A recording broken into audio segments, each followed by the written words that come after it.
Urban ICDS প্রকল্পের আওতায় পরিচালিত চারিপাড়া ১ নম্বর অঙ্গনওয়াড়ি কেন্দ্রটি দীর্ঘদিন ধরে ভঙ্গুর অবস্থায় পড়েছিল। এলাকার শিশু ও মায়েদের সুবিধার কথা মাথায় রেখে বাধারঘাট বিধানসভা কেন্দ্রের বিধায়িকা মীনা রানী সরকারের উদ্যোগে বিধায়ক উন্নয়ন তহবিল থেকে প্রায় ৭ লক্ষ টাকা ব্যয়ে নতুন অঙ্গনওয়াড়ি কেন্দ্র নির্মাণ করা হয়েছে। বুধবার প্রয়াত জননেতা দিলীপ সরকারের প্রয়াণ দিবস উপলক্ষে এই নতুন অঙ্গনওয়াড়ি কেন্দ্রটির আনুষ্ঠানিক উদ্বোধন করেন রাজ্যের সমাজশিক্ষা মন্ত্রী টিঙ্কু রায়। অনুষ্ঠানে অন্যান্যদের মধ্যে উপস্থিত ছিলেন আগরতলা পুর নিগমের মেয়র দীপক মজুমদার, বাধারঘাট এলাকার বিধায়িকা মীনা রানী সরকার সহ এলাকার অন্যান্য গণ্যমান্য ব্যক্তিরা। উদ্বোধনী অনুষ্ঠানে উপস্থিত বক্তারা বলেন, নতুন এই অঙ্গনওয়াড়ি কেন্দ্র চালু হওয়ার ফলে এলাকার শিশুদের প্রাথমিক শিক্ষা ও পুষ্টি পরিষেবা আরও উন্নতভাবে পৌঁছে দেওয়া সম্ভব হবে।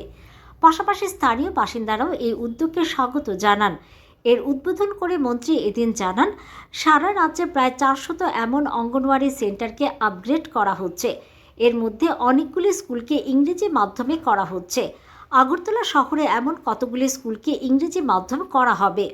একটা কার্যক্রম ছিল আমাদের দিলীপ সরকার মহোদয়ের সপ্তম বার্ষিকী মৃত্যুবার্ষিকী স্মরণসভা, সেখানে একটা অনুষ্ঠান ছিল এবং আজকে এই স্মরণসভাকে কেন্দ্র করে এখানকার যে বিধায়িকা যিনি আমাদের মীনা রানী সরকার, ওনার উদ্যোগে আমাদের যে অঙ্গনওয়াড়ি সেন্টারটা অনেক পুরনো সেন্টার, এটাকেও আপগ্রেডেশন করা হয়েছে, এটাকে নতুন বিল্ডিং করা হয়েছে এবং চাইল্ড ফ্রেন্ডলি। এখানে যে শিশুরা আপনারা দেখছেন, এটা ফার্নিচার বা নিচে ফ্লোরিং এবং যে পঠন পাঠনের ব্যবস্থা সেটাকে আধুনিকরণ করা হয়েছে এবং স্মার্ট ক্লাসের ব্যবস্থা করা হয়েছে।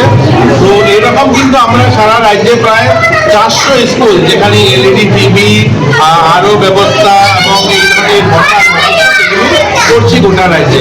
এবং আমাদের রাজ্যে একটা শুনলে খুশি হবে, আমরা অনেকগুলি স্কুল ইংলিশ মাধ্যমে, ইংরেজি মাধ্যমেও কিন্তু আমরা করছি। আজকে প্রাইভেট স্কুলগুলো আপনারা যে দেখেন, অঙ্গনওয়াড়ি সেন্টারে কম দিতে যায়, বাচ্চারা প্রাইভেট স্কুলগুলোতে নিয়ে যায়, কারণ ছেলে মেয়েদেরকে পরে বিদ্যাজ্যোতিতে ভর্তি করার জন্য বা কেন্দ্রীয় বিদ্যালয় বা অন্যান্য প্রাইভেট স্কুলে ভর্তি করার জন্য ছেলে মেয়েদের জন্য ভালো একটু ইংলিশ বলতে পারে, এবিসিডি ভালো জানে। তো আমরা আমাদের আগরতলা শহরে অনেকগুলো স্কুলকে ইংরেজি মাধ্যম করছি, তো তারই একটা অংশ হিসাবে আজকে এটা